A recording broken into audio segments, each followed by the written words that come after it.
Atos capítulo 11, eu quero ler a partir do versículo 1, eu vou usar a Almeida atualizada nas ministrações nessa manhã.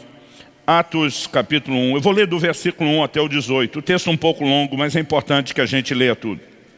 O texto diz assim: chegou ao conhecimento dos apóstolos e dos irmãos que estavam na Judéia, que também os gentios haviam recebido a palavra de Deus. Quando Pedro subiu a Jerusalém, os que eram da circuncisão o arguiram, dizendo: entraste em casa de homens incircuncisos e comeste com eles.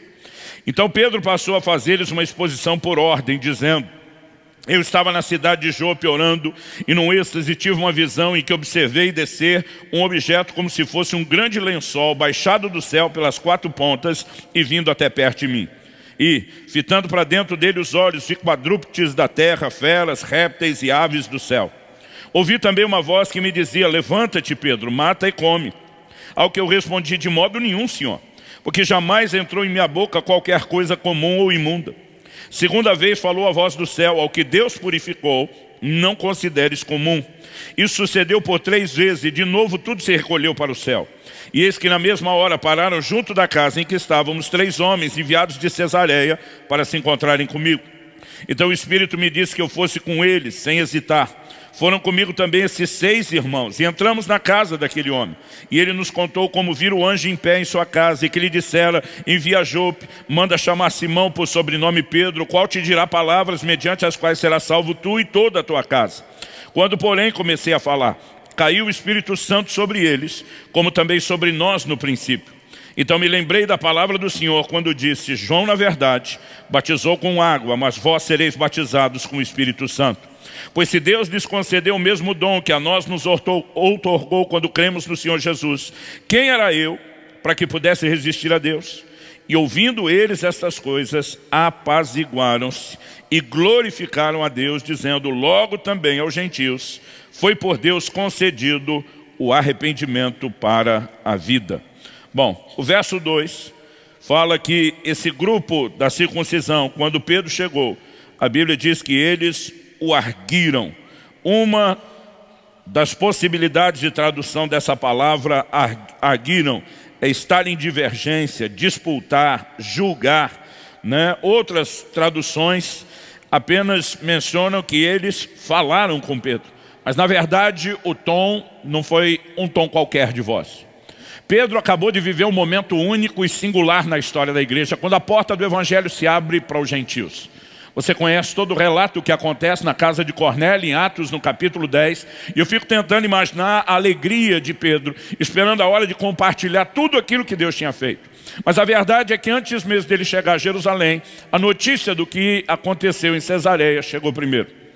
E quando Pedro chegou, tinha um grupo, aquela turma, né, do Talibã, linha dura, da circuncisão, que já estava esperando ele com pedra. Você entrou na casa de gentio, comeu com ele, a lei não permite isso. E os caras vieram para cima de Pedro.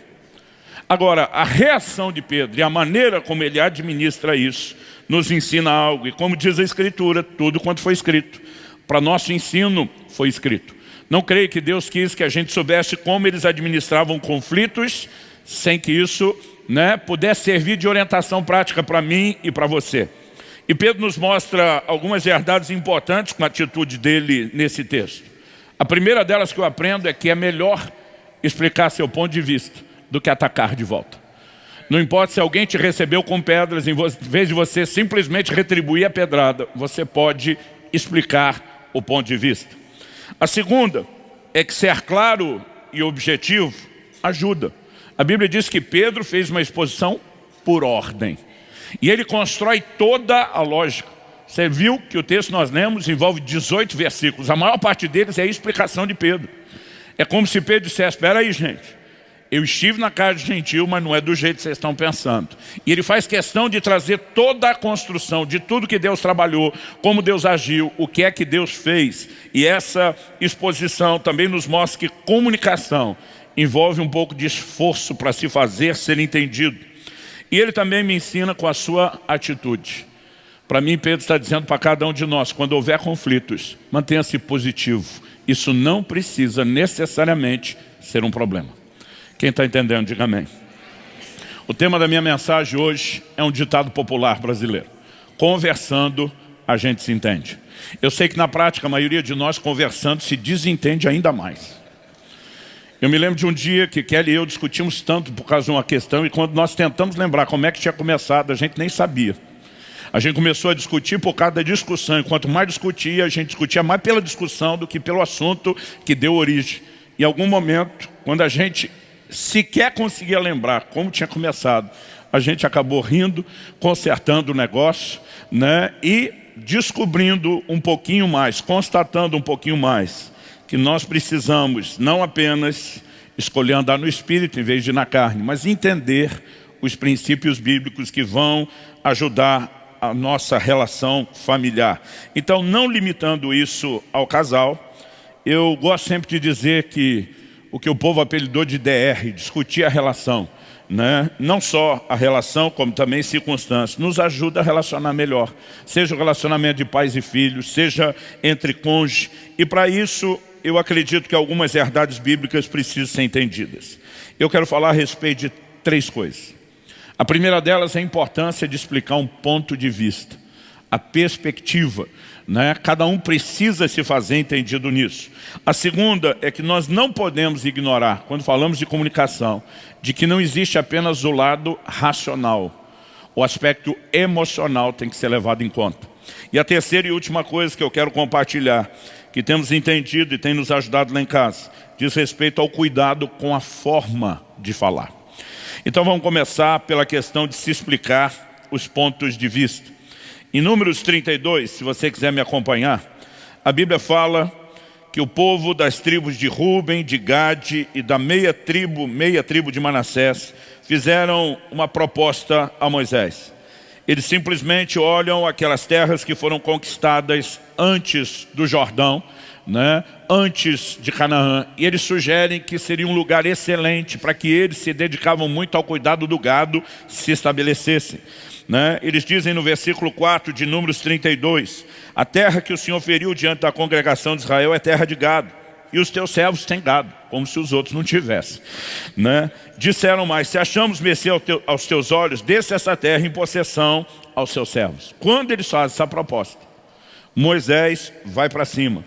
Porém Moisés disse aos filhos de Gade e aos filhos de Ruben, verso 6 de Números 32, irão vossos irmãos à guerra e ficareis vós aqui? Porque pôs os animais o coração dos filhos de Israel para que não passem a terra que o Senhor lhes deu.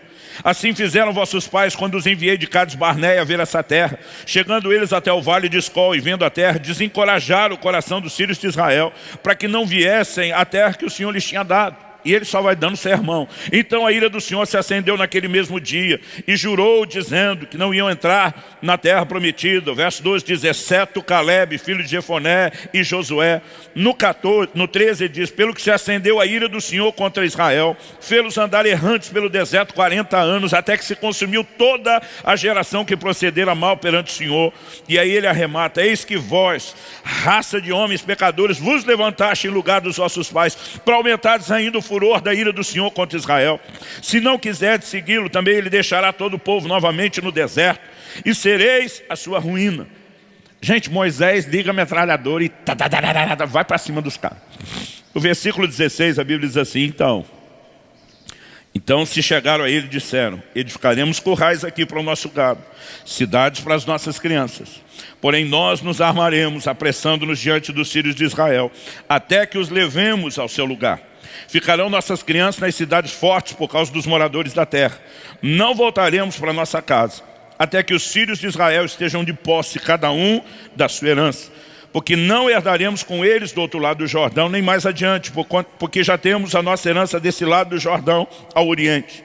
Então Moisés lhes disse, se isso fizerdes assim, se vos armardes para a guerra perante o Senhor, e cada um de vós armado passar o Jordão perante o Senhor, até que haja lançado fora os seus inimigos diante dele, e a terra estiver subjugada perante o Senhor, então voltareis e sereis desobrigados perante o Senhor e perante Israel, e a terra vos será por possessão perante o Senhor. Porém, se não fizerdes assim, eis que pecaste contra o Senhor, e sabeis que o vosso pecado há de vos achar. Mesmo quando ele explica, calma aí Moisés, deixa a gente explicar. Nós não estamos querendo usufruir herança que os nossos irmãos nos ajudaram e não ajudá-los. Nós só queremos estabelecer nossas cidades, deixar mulheres e crianças protegidas, e nós vamos continuar ajudando vocês. Moisés disse, se for assim, tem negócio, mas, presta atenção, né? A forma como Moisés lida com eles, a forma como Moisés reage, né? Não teria ajudado e contribuído em nada se eles não tivessem parado para explicar o ponto de vista. É a mesma situação que nós temos com Pedro. A notícia que chega para aqueles judeus é simplesmente: Pedro fez o que a lei não permite fazer. Pedro tem que dizer: gente, posso explicar? Posso dizer o que é que está acontecendo? E nós precisamos entender a importância desse elemento numa conversa. Aliás, Provérbios 18:13 diz que responder antes de ouvir é estultícia e vergonha. E muitas vezes a gente simplesmente atropela o que alguém está falando, porque a gente acredita que já entendeu tudo, sem sequer dar o tempo, a oportunidade ou o direito à pessoa explicar. Ou mesmo sequer perguntar o que é que nós podemos estar entendendo com aquilo. O curioso é que essa não foi a única vez que eles tiveram que gerenciar um problema de comunicação com esse grupo. A tribo de Rúben, de Gad e a meia tribo de Manassés. Lá na frente, quando todo mundo já havia entrado na terra prometida, eles ajudaram os seus irmãos a conquistar a sua herança. Aí depois eles voltam para viver no lugar onde haviam estabelecido as cidades. A Bíblia diz em Josué, no capítulo 22, no versículo 10, vindo eles para os limites pegados ao Jordão, na terra de Canaã, ali os filhos de Rúben, os filhos de Gad e a meia tribo de Manassés edificaram um altar junto ao Jordão. Um altar grande e vistoso. Quando isso aconteceu, qual foi a reação do restante das 9 tribos e meia que estava do outro lado do Jordão? O verso 11 diz assim: os filhos de Israel ouviram dizer: eis que os filhos de Rúben, os filhos de Gad, a meia tribo de Manassés, edificaram um altar defronte da terra de Canaã, nos limites pegados ao Jordão, do lado dos filhos de Israel. Ouvindo isso, os filhos de Israel, ajuntou-se toda a congregação dos filhos de Israel em Siló, para saírem à peleja contra eles. A guerra civil estava armada e determinada. O verso 13 diz assim: e aos filhos de Rube, aos filhos de Gad, a meia tribo de Manassés, enviaram os filhos de Israel para a terra de Gileade, Finéias, filho de Eleazar o sacerdote, e 10 príncipes com ele. De cada casa paterna, um príncipe de todas as tribos de Israel, e cada um era cabeça da casa de seus pais entre os grupos de milhares de Israel. Indo eles aos filhos de Rúben, aos filhos de Gad, a meia tribo de Manassés, a terra de Gileade, falaram-lhes dizendo: assim diz toda a congregação do Senhor. Não era assim diz o Senhor, assim diz a congregação do Senhor. Que infidelidade é essa que cometeste contra o Deus de Israel, deixando hoje de seguir o Senhor, edificando-vos um altar para vos rebelardes contra o Senhor? Acaso não nos bastou a iniquidade de Peor, de que até hoje não estamos ainda purificados, posto que houve praga na congregação do Senhor, para que hoje abandoneis o Senhor? Se hoje vos rebelais contra o Senhor, amanhã se irá contra toda a congregação de Israel. Se a terra da vossa herança é imunda, passai-vos para a terra da possessão do Senhor, onde habita o tabernáculo do Senhor, e tomai possessão entre nós. Não vos rebeleis, porém, contra o Senhor, nem vos rebeleis contra nós, edificando-vos um altar afora o altar do Senhor nosso Deus. Não cometeu Acã, filho de Zera, infidelidade no tocante às coisas condenadas, e não veio ira sobre toda a congregação de Israel, pois aquele homem não morreu sozinho na sua iniquidade. Aí o verso 21 diz: então responderam os filhos de Rúben, os filhos de Gad e a meia tribo de Manassés, e disseram aos cabeças dos grupos de milhares de Israel: o poderoso, o Deus, o Senhor, o poderoso, o Deus, o Senhor, Ele o sabe, Israel mesmo o saberá. Então ele está dizendo: nós estamos de boa com Deus, porque Ele sabe o que nós fizemos. Então agora deixa a gente explicar para vocês a pergunta que ainda nem tinha sido feita. Se foi em rebeldia ou por infidelidade contra o Senhor hoje, não nos preserveis. Toca adiante a guerra civil e podem nos massacrar. Se edificamos altar para nos apartarmos do Senhor, ou para sobre ele oferecemos holocausto, oferta de manjares, ou fazemos oferta pacífica, o Senhor mesmo de nós o demande. Pelo contrário, fizemos por causa da seguinte preocupação: amanhã vossos filhos talvez dirão aos nossos filhos: que tendes vós com o Senhor Deus de Israel? Pois o Senhor pôs o Jordão por limite entre nós e vós, ó filhos de Rúben, filhos de Gad, não tendes parte no Senhor, e assim bem poderiam os vossos filhos apartar os nossos filhos do temor do Senhor. Pelo que dissemos: preparemo-nos, edifiquemos um altar, não para o holocausto, nem para sacrifício, mas para que entre nós e vós, e entre as nossas gerações depois de nós, nos seja testemunho, e possamos servir ao Senhor diante dele com nossos holocaustos, os nossos sacrifícios e as nossas ofertas pacíficas, e para que vossos filhos Não digam amanhã, nossos filhos não têm parte no Senhor. Pelo que dissemos, quando suceder que amanhã assim nos digam a nós, as nossas gerações, então responderemos: veja o modelo do altar do Senhor que fizeram nossos pais. Não para holocausto, nem para sacrifício, mas para testemunho entre nós e vós. Longe de nós nos rebelamos contra o Senhor e deixamos hoje de seguir o Senhor, edificando altar para holocausto, oferta de manjares ou sacrifício, afora o altar do Senhor nosso Deus que está perante o tabernáculo. Verso 30 diz: ouvindo, pois, Finéias, o sacerdote, e os príncipes da congregação, e os cabeças dos grupos de milhares de Israel, que com ele estavam, as palavras que disseram os filhos de Ruben, os filhos de Gade, os filhos de Manassés, deram-se por satisfeitos. E diz Finéias, filho de Eleazar, o sacerdote, aos filhos de Ruben, aos filhos de Gade, aos filhos de Manassés: hoje sabemos que o Senhor está no meio de nós, porquanto não cometeste infidelidade contra o Senhor. Agora livraste os filhos de Israel da mão do Senhor. E a Bíblia diz no 32 que todo mundo voltou embora, feliz, tranquilo. Tudo resolvido, por causa de uma explicação. No entanto, uma explicação na qual precisou haver insistência, porque tudo começou com acusação e não com pedido de explicação. Nós precisamos entender que quando falamos de comunicação, existem perspectivas.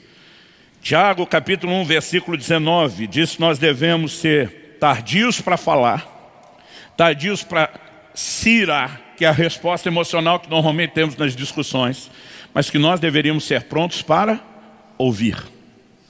Eu me lembro de um episódio que me fez pensar muito nessa questão de se explicar um ponto de vista. A Alissa, minha filha, devia ter entre 9 e 10 anos de idade. A gente estava voltando de uma cerimônia de casamento que eu tinha celebrado. E eu lembro que Alissa começou a me fazer perguntas a respeito do casamento. E em algum momento, eu simplesmente interrompi ela e falei: minha filha, você é nova demais para estar pensando nessas coisas. Aquele lado pai ciumento aflorou, né? Eu falei: não é hora da gente conversar isso. Ela falou assim: ih, pai, você está por fora. Eu já até sei que tipo de marido eu quero. Quando ela falou isso, foi a mesma coisa que ligar um vulcão que entrou em erupção dentro de mim.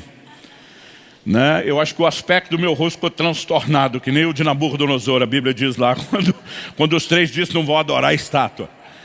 E a hora que ela falou isso, eu já ia soltar os cachorros para cima dela, eu ia falar um monte. Kelly do meu lado no carro percebeu e ela rapidinho fez um sinal assim, ó, tempo. Do jeito que ela fez o sinal tempo, ela fez assim: ouve primeiro, fala depois. E antes de eu dar a bronca, engoli, respirei, olhei para ela e falei: e que tipo de marido seria esse? Tipo assim, deixa ela explicar. Ela sorriu, olhou para mim e falou assim: alguém que me trate que nem você trata a mamãe. Eu pensei, eu ia brigar por causa disso. Mas para não dar por perdida a discussão, falei: difícil vai ser achar um desse, menina. Aquela ria, tipo assim. Ela falou assim: tem que ouvir primeiro, né? Mas na minha cabeça até sei o tipo de marido, achei que ela estava falando do biotipo, a descrição, que ela já estava sonhando com esse negócio. E muitas vezes, porque nós não damos ao outro lado uma oportunidade de explicação, nós julgamos de forma antecipada. Winston Churchill, grande líder inglês, dizia: uma boa conversa deve esgotar o assunto, não os interlocutores. Muitas vezes a gente não está esgotando o assunto, a gente está esgotando um ao outro, porque a coisa ganhou um contorno completamente diferente. O que me leva ao segundo ponto que eu quero compartilhar com vocês, que diz respeito ao aspecto emocional. Em Juízes, no capítulo 19, dos versículos 1 a 3, a palavra de Deus diz o seguinte: naqueles dias em que não havia rei em Israel, houve um homem levita que, peregrinando nos longes da região montanhosa de Efraim, tomou para si uma concubina de Belém de Judá. Porém ela, aborrecendo-se dele, o deixou e tornou para a casa do pai em Belém de Judá. E lá esteve os dias de uns 4 meses. Seu marido, tendo consigo seu servo e 2 jumentos, levantou-se e foi após ela para falar-lhe ao coração, a fim de tornar a trazê-la. Essa expressão, para falar-lhe ao coração, né, me chama muito a atenção. Embora raramente, mas ocasionalmente, a expressão coração até pudesse ser usada para falar da mente e da razão, normalmente não era essa a sua aplicação. Os dois estavam com um problema. Foi mais do que uma discussão comum de marido e mulher. Foi mais do que simplesmente um rompante, uma esposa que diz: estou voltando para a casa de papai. 4 meses se passaram. E esse camarada viu que a mulher não voltava. Ele diz: eu preciso fazer algo a respeito. E a Bíblia diz que ele vai para falar-lhe ao coração. Essa expressão falar ao coração que eu gostaria de explorar um pouco agora. Porque muitas vezes nós simplesmente conseguimos a evolução, porque quando você dá direito a cada um explicar os pontos de vista, já é um grande avanço que a maioria de nós não comete. Mas muitas vezes nós levamos isso só até o terreno lógico, uma explicação racional. E quando nós falamos de comunicação, a Bíblia nos mostra que os elementos presentes não são única e exclusivamente o elemento racional. Nós precisamos considerar também o elemento emocional. Aliás, normalmente é a colisão de uma argumentação racional de um lado com uma emocional do outro que torna o problema pior em vez de resolvê-lo. Quando nós temos essas duas línguas sendo faladas, de um lado o racional, de outro o emocional, as conversas não tendem a resolver nada, só tendem a piorar as coisas. E eu quero te dar um exemplo disso. Em Gênesis, no capítulo 34, nos versículos 30 e 31, eu vou tentar resumir a história enquanto você vai localizando o texto. A Bíblia nos mostra que quando Jacó chega com a sua família em Siquém, sua filha Diná acabou sendo violentada por um dos príncipes daquele lugar, que depois, apaixonado por ela, pede ela em casamento. Os seus irmãos, Diná tinha 12 irmãos, ficaram aborrecidíssimos com tudo aquilo que aconteceu. A Bíblia diz que quando Jacó chega, ele não emite palavra, ele fica quieto, ele provavelmente está pensando, está processando. A Bíblia nos conta no capítulo 34 que os filhos de Jacó usaram de astúcia para com os homens de Siquém e propuseram: olha, nós não podemos dar nossa irmã em casamento a homens que, como nós, que não sejam como nós, circuncidados. E propuseram: só tem um jeito de consertar isso, só tem um jeito da gente não ir embora agora, é que vocês passem pelo rito de circuncisão. Aquele homem de Siquém, apaixonado por Diná, convence todo mundo, usa da influência da casa de seu pai, todo mundo se submete ao rito da circuncisão. E foi ontem que falei a respeito disso.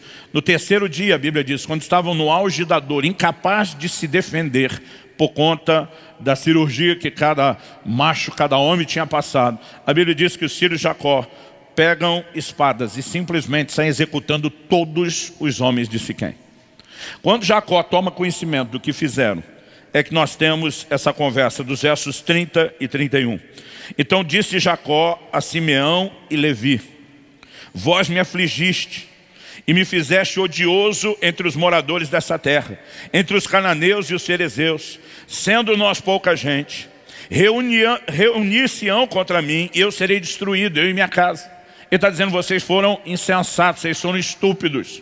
Vocês se deixaram levar pela emoção, mataram os homens da cidade, que um único homem tinha feito uma injustiça. E você acha que os povos vizinhos vão interpretar isso como? Agora vocês me fizeram odiosos, nós somos um número pequeno, nós não temos a capacidade de guerrear e se defender. E agora nossa casa será exterminada. O que é que Jacó está sendo? Racional. Ele está pensando friamente, avaliando aquilo tudo. Como é que seus filhos respondem? Verso 31. Responderam: abusaria ele da nossa irmã como se fosse prostituta. Eles não estão sendo racionais. Eles simplesmente não conseguem pensar nos fatos, nos desdobramentos, nas consequências. Eles estão presos na emoção. Ele não podia ter feito o que fez. Ele não deveria ter feito o que fez. E eles não conseguem avançar além do aspecto emocional. Por que eu estou dizendo isso? Muitas das confusões que temos dentro de casa não significa que não houve tentativa de explicar ponto de vista. Mas muitas vezes nós não levamos em consideração que quando dois estão falando uma língua diferente, emocional e racional, dificilmente haverá entendimento. Eu gosto de uma frase de Blaise Pascal que eu li em algum lugar. Ele dizia: dois excessos: excluir a razão e o outro, admitir apenas a razão. Embora ele não limitasse o que estava falando a discussões, eu acredito que quando estamos falando de comunicação, são dois excessos. Se não há racionalidade na conversa, não se chega a lugar nenhum. Se houver apenas razão e não se considerar o elemento emocional, nós não vamos nos entender. Algo que nós aprendemos lá em casa, tanto eu e a Kelly, como com os nossos filhos. Era muitas vezes na hora de conversar dizer: deixa eu explicar como eu estou me sentindo.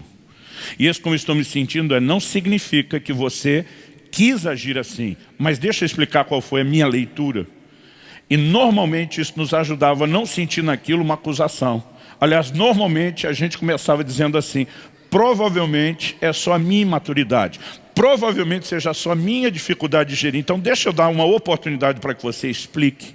E quando isso não ganha contornos de acusação, fica um pouquinho mais fácil a gente gerenciar esse tipo de coisa. Eu lembro que de vez em quando, Kelly mencionou numa das pregações, que às vezes dependendo o que eu falava para ela, ela não gostava. Às vezes eu parava na frente dela, eu fazia um azinho assim com o dedo, eu dizia amigo, não inimigo, amigo. Eu falava tipo índio, eu, aliado seu, inimigo fora. Né? A gente começava a rir daquilo porque esse tipo de lembrete às vezes nos ajuda. O aspecto emocional. Muitas vezes alguém deduz que o outro está entendendo a sua dor, quando na verdade o problema sequer foi comunicado. Em Gênesis, no capítulo 21, nos versos 25 e 26, a Bíblia me dá um exemplo muito claro a respeito disso. A Bíblia diz que Abraão e Abimeleque estão juntos, e a Bíblia diz assim: nada obstante, Abraão repreendeu Abimeleque por causa de um poço de água que os servos deste lhe haviam tomado à força. Verso 26 diz: respondeu-lhe Abimeleque: não sei quem terá feito isso. Também nada me fizer saber, nem tampouco ouvi falar disso, senão hoje. Tipo assim, como é que você vai jogar na minha cara e brigar comigo a respeito de algo que você nunca me contou? Ele está dizendo que você nunca tocou no assunto, ninguém falou nada, eu nunca soube. E agora, de uma hora para outra, você está bravo comigo por causa de algo que você nunca abriu, que você nunca me deu a chance, nem de tomar conhecimento, nem de consertar. Né? E muitas vezes nós vemos esse tipo de coisa. Eu queria fazer um apelo, em especial às irmãs. Às vezes o marido percebe que a mulher não está legal. Aí ele chega e diz: fiz alguma coisa? Aí a abençoada diz assim: o pior não é ter feito, o pior é não saber o que fez. O pobre coitado já está botando o rabo no meio das pernas, querendo ajudar. E às vezes as mulheres não ajudam. Né? Então nós precisamos entender que é difícil o outro entender a dor de algo que ele não sabe o que aconteceu. Mas de vez em quando, né, porque eu e você desconsideramos esses elementos, nós começamos a ter situações que vão se tornando cada vez mais difíceis. Quem está entendendo aí, diga amém. Agora, tendo considerado isso, a necessidade de explicar ponto de vista, o aspecto emocional e não só o racional, eu queria trabalhar algo que a Bíblia fala muito, mas muito, é até difícil a gente resumir em tão pouco tempo. O cuidado com a forma de falar.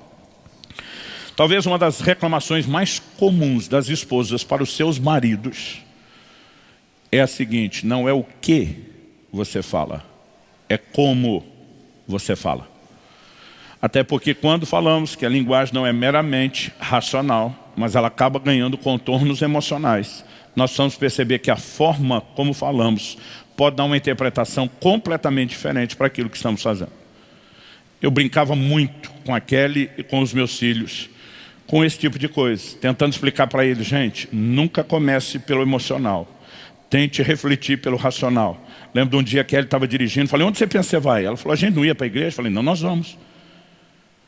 Aí ela falou: então estou indo para a igreja. Falei: ótimo. Ela falou: por que você perguntou isso? Falei: não, só queria saber se você sabia para onde estava indo. Mas ela prestou atenção no tom. Onde você pensa que vai? Achou que eu estava brigando, que ela tinha errado o caminho. Né? Eu falei: amor, era só uma pegadinha, porque eu tinha certeza que você não ia nem ouvir o que eu estava falando. Você ia só prestar atenção no tom. Né? Eu fiz terrorismo com os meus filhos várias vezes, que meu pai fazia isso em casa. Ele dizia: você não pode reagir somente a um tom. Para, pensa, pergunta de volta.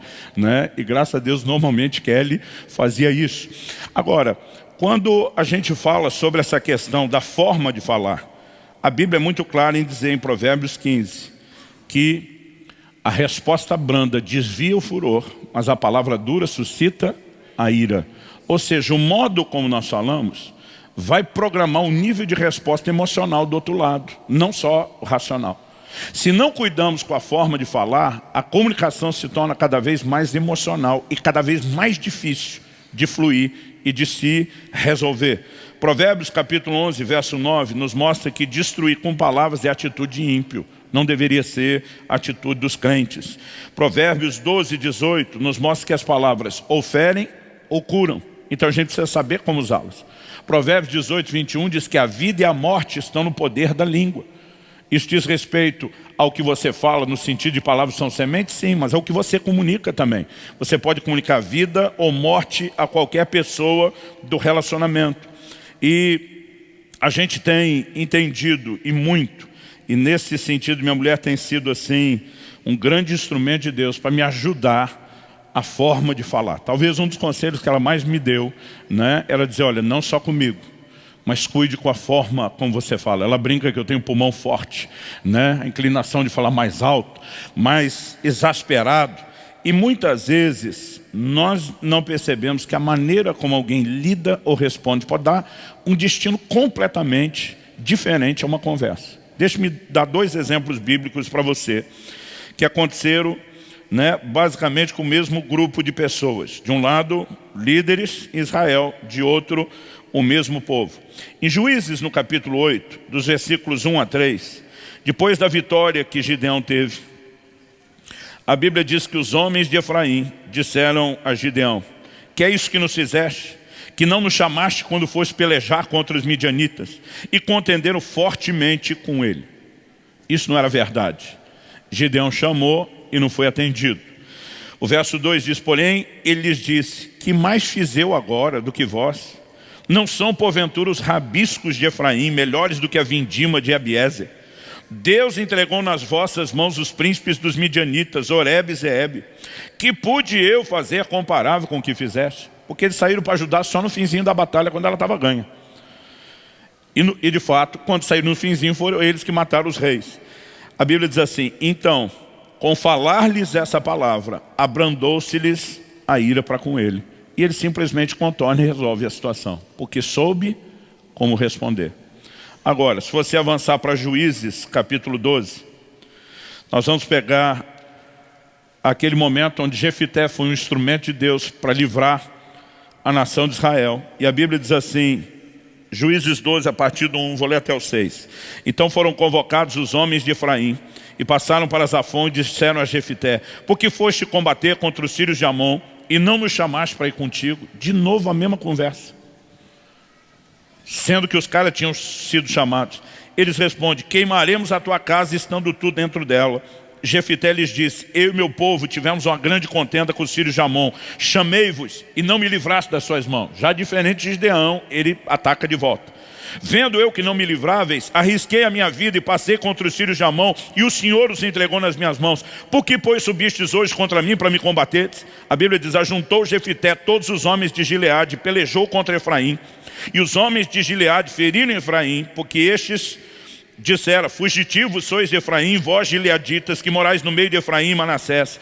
Porém os gileaditas tomaram os vales do Jordão que conduzem a Efraim, de sorte que quando qualquer fugitivo de Efraim dizia, quero passar, então os homens de Gileade lhe perguntavam, és tu Efraimita? Se respondia não, então lhe tornava, dize pois Shibolete. Quando dizia Sibolete, não podendo exprimir bem a palavra, então pegavam dele e o matavam nos vales do Jordão. E caíram de Efraim naquele tempo 42 mil. Uma guerra civil, 42 mil homens mortos. Porque um Jefité, diferente de Gideão, em vez de apenas abrandar, de conter, pensando no bem comum, leva no pessoal e diz o quê? Eu não vou engolir desaforo, vai para cima e a situação só vai escalando e se tornando pior. Nós precisamos entender que a maneira como falamos, é aqui que eu vou repetir o Provérbios 15:1. A resposta branda desvia o furor, a palavra dura suscita ira. Kelly comentou numa das pregações que nós ouvimos um amigo falar de algo. E honestamente, no momento que eu ouvi isso, eu não só não concordei, como na minha cabeça pensei, ridículo. Ele disse que ele e a mulher dele têm um trato. Se um de um lado começar a se exaltar numa discussão e querer falar, o outro interrompe dizendo assim, eu amo você e nunca vou separar de você. E eu pensei assim, que coisa infantil, que coisa besta. Na hora que eu ouvi, não falei nada, mas dentro de mim, falei, não dá para engolir esse tipo de coisa. Mas um dia eu estava exaltado, usando meus pulmões fortes, falando com a Kelly. Ela parou, fez um sinalzinho assim, posso falar só uma coisa? Eu falei, fala. Ela falou, eu amo você e nunca vou me separar de você. Eu falei, eu também te amo, não vou separar, mas não é disso que nós estamos falando. Mas a hora que eu percebi, se eu amo você, já tinha quebrado, eu já não voltei igual. Ela falou, só quero repetir, eu amo você. Eu falei, eu também amo você. Vem cá, me dá um abraço. Pensa num negócio que estragou a discussão, que acabou com ela. Experimente um dia desse. Mas não tem a ver com uma fórmula, tem a ver com o princípio bíblico, que é o cuidado em como falar. No livro de Colossenses, eu lembro que eu e Kelly, durante muito tempo, a gente discutia, não no sentido de briga, discutia de argumentação. Toda vez que ela dizia para mim, não é o que você fala, é como você fala, né? Eu dizia, então, se eu ficar usando palavras que te depreciam, num tom bonito, está tudo bem? Ela dizia, não. Eu dizia, então, você está provando que isso só serve a hora que te interessa, né? Então, se eu simplesmente usar adjetivos ruins com a voz doce, você vai aceitar? Ela dizia também não. Eu dizia, então pronto. Eu falei, a hora que te interessa o jogo funciona de um jeito, a hora que não interessa é do outro. E eu lembro que um dia a gente falava tanto disso, com tanta recorrência. Nós fomos fazer uma visita pastoral e alguém abriu o portão da garagem de longe com o controle. A hora que o portão abriu, saiu correndo um cachorrinho, um filhotinho, uma bola de pelo muito bonitinha. E o cara já gritou lá, segura o cachorro, a hora que abriu pra gente, né? E eu lembro que eu peguei aquele filhotinho, ele era tão fofinho, pequenininho. E eu comecei a olhar, estava longe da família, baixinho, dizia, você é um cãozinho tão estúpido, você ia sair da rua, ia atropelado, o carro ia esmagar sua cabeça. E eu comecei a esculhambar o cachorro, mas não tão bonito. Aqui disse, pode parar que eu estou entendendo onde você quer chegar. Eu sei que nós ficamos nessa discussão um tempão, mas um dia eu estava lendo Colossenses, capítulo 4, versículo 6, que diz assim, a vossa palavra seja sempre agradável. Diga comigo, sempre agradável. E diz temperada com sal. Diga, temperada com sal. Gente, sal requer precisão. Salgou demais, traga comida. Salgou de menos, também não vai ficar bom. É uma coisa que você tem que assim acertar a mão. Aí ele diz, para saberdes como deveis responder a cada um. A Bíblia não diz só para saberdes o que, mas para saberdes como. O como envolve tanto o que você vai falar, mas a forma como você vai falar. Aliás, se você olhar o versículo anterior, o 5, ele está falando de você se portar com sabedoria. Portanto, saber como falar é parte da sabedoria bíblica para se relacionar. E eu lembro que eu fiquei em estado de choque, olhando para esse texto e dizer, sério que isso está mesmo aqui na Bíblia? Sério que isso aqui quebrou minha argumentação? E no final das contas nós chegamos a uma conclusão, que em vez de brigar se o cuidado era o como ou o que falar, nós entendemos que são as duas coisas. Não é nem só uma e nem só outra. Então algo que me ajudou muito, eu e a Kelly, quando éramos recém-casados, nós lemos um livro que eu recomendo a todos os casais lerem, chamado As 5 Linguagens do Amor. Apesar de cristão, a propósito do livro não é trazer uma dissertação da doutrina bíblica de forma profunda. O camarada trabalhou muitos anos como conselheiro matrimonial, né? Tem aquele olhar de um sociólogo, acho que ele é um antropólogo, né, que estuda o comportamento, e ele percebeu por amostragem estatística as conclusões que ele chega no livro depois de muitos anos aconselhando casais. E ele fala dessas linguagens são emocionais e não só aquele elemento que eu falei, racional. Nessas linguagens, ele diz que muitas vezes a dificuldade de um casal entender o grande amor que cada um sentia e devotava ao outro até o casamento, é porque eles falam línguas diferentes, dessas línguas emocionais. Eu descobri, lendo o livro, rapidamente, não só qual era a minha linguagem, mas qual era a linguagem da Kelly. Até porque ele diz, normalmente as reclamações do seu cônjuge são as pistas que você precisa para entender o tipo de linguagem que essa pessoa fala. E eu fiquei chocado lendo o livro, porque eu mapeei rapidinho a Kelly, descobri, ele fala lá de 5 linguagens emocionais. Ele usa o termo palavras de afirmação, dar presentes, tempo de qualidade, forma de servir e toque físico. E eu percebi na hora, lendo o livro e as dicas que ele dava, que Kelly, minha esposa, a linguagem principal dela, alguns são poliglotas, né? Alguns são bilíngues, alguns são poliglotas, mas a linguagem principal dela era palavras de afirmação, né? A gente olha a forma como criou os filhos, como ela lida com os netos, tudo é encorajamento. Ela o tempo todo dizia assim, olha Luciano, como ele está comendo a carne, e a minha vontade é dizer, não faz mais do que obrigação. Mas o elogio, para quem tem a linguagem de palavra de afirmação, tem um peso extraordinário. O que eu não sabia é que a crítica tem o efeito inverso. Ela é devastadora para quem tem esse tipo de linguagem. E a gente precisou aprender algumas coisas na forma da gente falar. Por exemplo, minha linguagem principal é toque físico. Não existe nenhum insulto maior para mim do que uma agressão física, porque ela comunica o oposto. Então eu comecei a entender, uma crítica para minha esposa tem o peso que uma agressão tem para mim. Eu não posso simplesmente fazer isso de qualquer forma. Eu lembro do primeiro dia que eu vi o que era administrar isso com sabedoria. Estava chegando o tempo da Kelly apresentar a monografia, hoje chamam isso de TCC. Ela tinha escolhido um assunto assim que eu brinco que eu merecia um diploma, porque eu fiz a faculdade com ela, né? Ela me contava toda a aula que tinha, eu participava dos trabalhos, eu lia livro, eu estava envolvido em tudo aquilo que ela fazia. Eu achei que ela tinha escolhido o melhor tema possível. Ela estava com um dos melhores supervisores, né, dos professores acompanhando ela. Ela tinha a melhor amostragem prática de campo que ela tinha escolhido. E, de alguma forma, ela estava travada, não conseguia fazer aquilo. E o prazo estava terminando. E ela começou assim a ficar em desespero, estressada com aquilo. E um dia eu falei, meu amor, eu não estou entendendo sua dificuldade. Eu preciso que você me explique. Ela falou, como não? Eu falei, não estou entendendo. Por quê? Você é uma comunicadora fantástica. Sempre na sua vida escolar, os professores elogiaram os trabalhos que você apresenta, a forma como você faz isso. Eu falei, você escolheu o melhor tema, a melhor literatura, os melhores supervisores, você está com o melhor trabalho de campo. Quando eu comecei a falar, ela foi estufando o peito. Gente, eu mal consegui terminar meu discurso. Essa mulher sentou, escreveu umas 4 horas sem parar. E ela levantou e disse, está pronto. Eu não acreditava. Quando eu vi o que ela produziu naquelas 4 horas, eu falei, saiu isso tudo? Ela, saiu. Muito obrigado, você me ajudou. Eu aquele dia falei, meu Deus, eu não posso desprezar o poder que isso tem. Mas o que eu sempre precisava cuidar era com a minha honestidade. Porque na hora de elogiar, eu fazia tudo que devia. Mas na hora do confronto, eu também ia para cima. Eu lembro de um dia que Kelly tomou uma decisão num departamento que ela cuidava na igreja, sem consultar a nossa equipe, o presbitério e os demais. Ela criou uma solução para o problema dela e arrumou vários problemas para outros departamentos, porque agiu sozinha. Eu lembro que eu chamei ela em casa e falei, amor, nós estamos indo para a reunião com o presbitério de governo.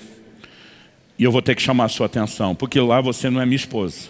Lá você é uma parte da equipe. Eu vou ter que consertar o que você fez, eu vou ter que te corrigir. Então não leve isso no pessoal. Ela olhou para mim e falou, muito obrigado por falar dessa forma, por me preparar antes, por colocar os pingos nos is. Ela falou, isso ajuda a coisa não ficar emocional. Ela falou assim, aliás, vou aproveitar para te sugerir algo. Sempre que você precisar me corrigir, só lembre de me elogiar primeiro. Quando ela falou isso, já não gostei. Falei, não me peça para praticar essa psicologia barata. Falei, eu te elogio o tempo todo. É raro ter uma situação que tenha crítica. Quando eu te elogio, eu não tempero com uma crítica junto, mas na hora de criticar, você quer que eu bote um elogio junto? Eu falei, não me peça praticar essa psicologia barata. Kelly muito sabe, ela só fez assim, ok, desculpa, não está aqui quem falou. Mas ela foi para o disque denúncia. E foi falar com Deus, dizer assim, ó, eu não vou ganhar essa argumentação. O Senhor sabe o quanto isso é não só importante, mas necessário para mim. Estou recorrendo à autoridade suprema e pedindo ajuda. E não me falou nada. Alguns dias se passaram, eu estava orando, estava naquele momento quebrantado, no tempo com Deus. Falei, Jesus, pode pedir qualquer coisa hoje, eu estou entregue. Naquela hora, sem que eu esperasse, do nada, o Espírito Santo fala comigo, você me acusou de praticar psicologia barata. Eu vi um susto, falei, nunca. A única vez na vida que eu usei essa frase foi uns dias atrás com a minha esposa. E diz exatamente, se você classificou o que ela te pediu de psicologia barata, você me acusou. Eu falei, não estou entendendo que uma coisa tem a ver com a outra. Ele me disse, vai ler Apocalipse 2 e 3. Eu fui ler as cartas às 7 igrejas da Ásia. O que eu descobri é que ele nunca confronta e chama a atenção de ninguém sem elogiar primeiro. Apocalipse 2, carta à igreja da Ásia. Conheço as tuas obras, o teu labor, a tua perseverança. Suportastes provas por causa do meu nome e não desfaleceste. Puseste a prova os que dizem apóstolos, não são, e os achaste mentirosos. Depois de toda a valorização. Mas como ninguém é perfeito, tem uma coisinha aqui que nós vamos ter que administrar. Tenho contra você que abandonaste o teu primeiro amor. Arrepende, lembra de onde caíste, volta à prática das primeiras obras. Mas para não ficar só nisso, também tens a teu favor que odeias a obra dos nicolaítas, como eu também odeio. Elogio de novo. E eu fiquei chocado com aquilo. E naquele momento o Senhor me disse, Se você souber como falar, você evita interpretações emocionais equivocadas. O problema da maioria das pessoas, de dificuldade de aceitar correção, não é porque não são ensináveis. É porque elas entendem que estão sendo atacadas, depreciadas, e o instinto de sobrevivência reage. E eu lembro que a partir daquele dia eu comecei: meu amor, você é uma mulher tão fantástica, tão extraordinária. Eu sou um homem tão abençoado. Eu sou assim, tão feliz pelo privilégio de te ter do lado. Tá certo que ninguém é perfeito, tem uma coisinha ou outra aí, não sei se ela dizia, pode falar. Eu dizia, amor, acho que é até injusto, no meio de tanta virtude, a gente pode falar. Ela recebia aquilo de boa. Agora, se eu tivesse uma recaída e fosse direto no assunto, eu já percebia o dano. Meu pastor, Abe Uber, ele chama isso do fator sanduíche. Ele diz que toda correção deveria ser estilo um hambúrguer, que ela vem no meio de uma metade de pão e outra metade do pão. E diz, o hambúrguer é a correção. O pão de baixo e o pão de cima, apreciação. Ele diz, nunca corrija ninguém sem demonstrar apreciação antes e depois. Porque você está demonstrando que a correção visa o melhor daquela pessoa que você ama, sem comprometer a mensagem de amor e de importância que ela tem. Eu perguntei para ele, mas dá para servir um triplo hambúrguer no meio? Ele falou, normalmente o triplo tem um pãozinho maior. Pensa numa coisa que mudou meu casamento. Pensa numa coisa que mudou o trato com a equipe. Porque eu sempre fui exageradamente honesto e despachado na hora de falar. O que eu e você precisamos entender é que a forma como falamos não é só uma questão meramente natural, mas também espiritual. Efésios 4:29 diz, não saia da vossa boca nenhuma palavra torpe, e sim unicamente a que for boa para edificação. Qual a definição de torpe? Às vezes a gente só pensa que é falar um palavrão, ou que é amaldiçoar alguém. Mas quando ele mostra que é para sair só o que for bom para promover edificação, tudo aquilo que não promove edificação, e sim efeito contrário, está na classificação de torpe, ainda que seja uma crítica mal feita. Ele diz assim, conforme a necessidade, e assim transmita graça aos que ouvem. Ele não para aí, ele diz assim, e não entristeçais o Espírito Santo de Deus, no qual fosse selados por dia da redenção. Do que ele está falando? Do mesmo assunto. Como sabemos? Que não mudou o verso 31. Longe de vós toda amargura, cólera, ira, gritaria, blasfêmias. Ele está falando das brigas dentro de casa, filho. E é nisso que nós não podemos entristecer o Espírito Santo.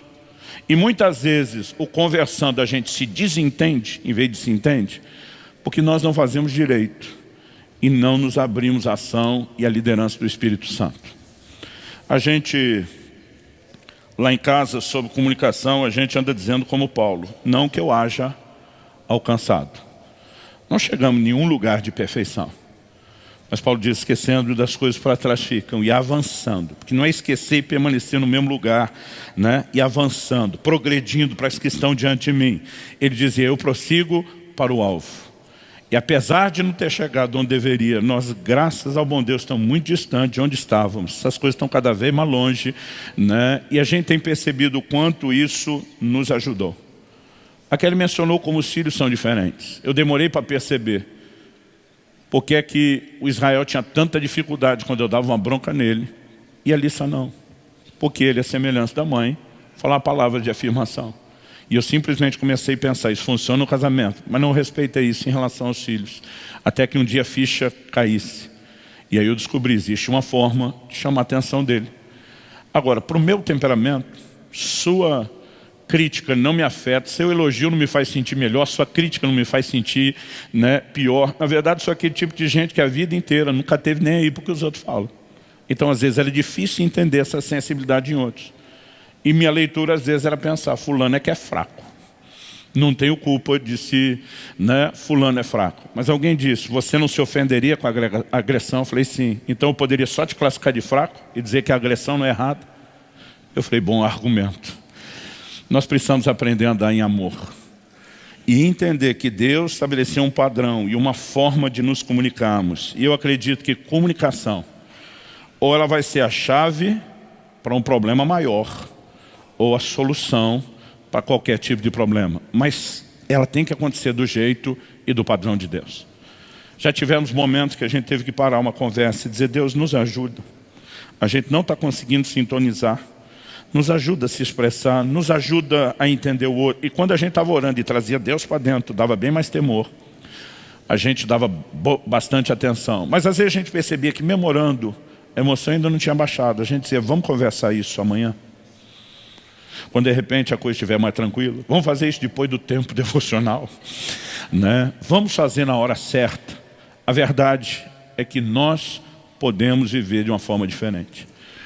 O seu lar pode ser um pedacinho do céu ou uma filial do inferno. Você decide como é que vai conduzir as coisas lá.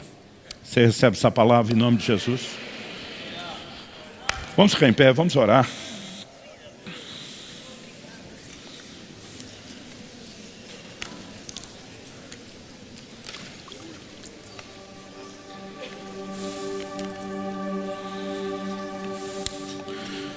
Algumas décadas atrás começou-se a falar muito sobre inteligência emocional.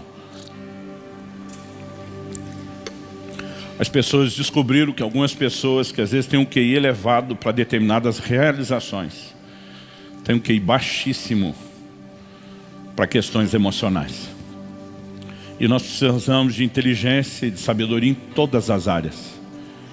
A Bíblia nos ensina isso. Se nós formos negligentes, e sabedoria, gente, é uma das poucas coisas que a Bíblia nos dá acesso irrestrito. Tiago, capítulo 1, tem algum de vós falta de sabedoria? Peça a Deus, que a todos, não tem exceção, é para todo mundo, a todos, dá liberalmente. Outra tradução diz generosamente. Pensa numa coisa que Deus não economiza quando a gente ora, é clamar por sabedoria. E eu e você precisamos trazer para a nossa vida de oração: Senhor, nos dê sabedoria na hora de comunicar, de falar, de tratar, de resolver as coisas. Porque a forma como nós nos tratamos, a maneira como a gente se fala, quando a Bíblia diz que palavras ferem ou curam, que tem poder de vida e morte, nós precisamos entender que não são apenas palavras ocasionais, é o estilo de comunicação o tempo todo. A Bíblia não está limitando isso só ao que você confessa sozinho, mas na hora que você fala para outro não vale. E eu e você podemos entrar nesse lugar de conseguir em Deus essa graça. Eu preciso edificar, eu preciso abençoar, eu preciso tratar o outro como eu gostaria de ser tratado, eu preciso oferecer algo distinto e diferente. E sabe, quando nós começamos a deixar Deus nos governar, a coisa muda. Um dia desse uma pessoa me falou: pastor, eu não entendo saber que fulano faz o que faz contra você e ver você sempre que pode ainda honrando a pessoa. Eu lembro que eu falei para ele: o que fulano faz revela quem ele é, o que eu faço revela quem eu sou. Ele falou: inteligente esse negócio. Eu falei: ele já não está me ajudando com o que ele fala, eu ainda vou deixar ele me transformar naquilo que ele é e me amargurar. Mas a gente não chega a essas conclusões sozinhos. Normalmente é a sabedoria do alto que envolve nosso coração, que abre os nossos olhos, que nos ajuda a perceber e discernir as coisas e ter uma conduta diferente. E eu acho que a gente podia terminar hoje orando não apenas por uma comunicação melhor, que respeite a importância de explicar os pontos de vista, a linguagem emocional e racional, e somar dessas duas coisas a forma de falar. A gente pode pedir ao Senhor por essa sabedoria, que nos dê a capacidade de saber como responder, de temperar com sal. Acredito que isso deveria ser parte do que a gente classifica como domínio próprio. Não explodir, a forma como vamos reagir. Então eu gostaria que a gente terminasse orando um pouquinho, para que a comunicação melhore nas nossas casas, mas a partir de nós. Porque às vezes alguns de nós estamos orando: Senhor, ajuda meu marido, que esse miserável não sabe falar comigo. Mas se a resposta branda desvia o furor e você não está desviando esse furor, está faltando resposta branda do lado de cá também. Pai, muito obrigado pela sabedoria do alto. Não só aquilo que é expresso na orientação da Tua Palavra, mas aquilo que nos é disponibilizado dia a dia pelo Espírito Santo, nosso conselheiro. Nós oramos por vidas guiadas pela Tua Palavra e pelo Teu Espírito. Nós oramos por vidas que manifestem, ó Deus, a sabedoria do alto em toda a sua expressão de conduta. Por famílias que se tornem uma filial do céu, um pedaço do céu, não uma filial do inferno, como brincamos. Pai, nós oramos que possamos viver de tal forma que o Evangelho ganhe credibilidade diante daqueles que nos conhecem um pouco melhor, que percebam o nível e a dimensão de transformação que a Tua Palavra proporciona. Pai, nós oramos por famílias que Te glorifiquem, a começar dos acertos e dos ajustes da comunicação. Nós oramos para viver a realidade, ó Deus, do ditado popular, que conversando a gente se entende, e não que a gente se desentende. E nesse momento Te pedimos que o Teu amor possa governar nossos corações, que a sabedoria do alto encontre cada vez mais lugar para nos dirigir na nossa conduta relacional e na nossa comunicação. Eu quero abençoar cada família aqui representada.